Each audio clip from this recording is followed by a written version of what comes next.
PSM Makassar gagal tampil di kualifikasi Liga Champions Asia usai kalah 5-4 dari Bali United lewat drama adu penalti.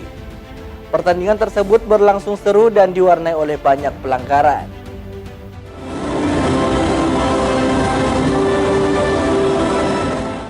Pada laga yang berlangsung di Stadion Gelora B.J. Habibie Parepare ini, PSM Makassar tampil percaya diri.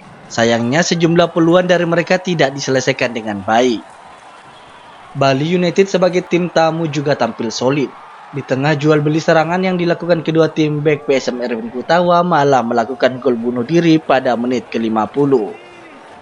PSM Makassar terus menyerang untuk mencoba menyamakan kedudukan. Pasukan Ramam baru bisa mengubah skor pada menit ke-83 lewat gol cantik Rizky Eka dari luar kotak penalti.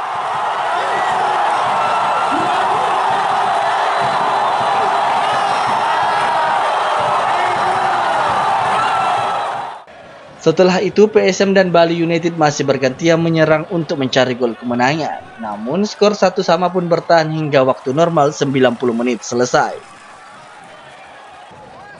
Pada babak tambahan, sederet drama terjadi. Banyak pelanggaran-pelanggaran yang membuat wasit berulang kali menghentikan sementara pertandingan. Ada 2 kartu merah yang juga dikeluarkan wasit, satu untuk kiper Bali Adilson Maringa, dan satu lagi diterima pelatih fisik PSM Makassar Paulo Duarte.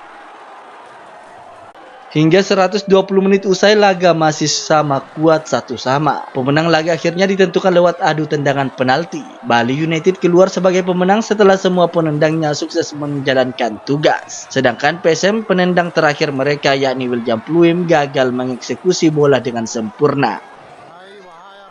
Pertandingan selesai dengan kemenangan Bali United dengan skor akhir 5-4.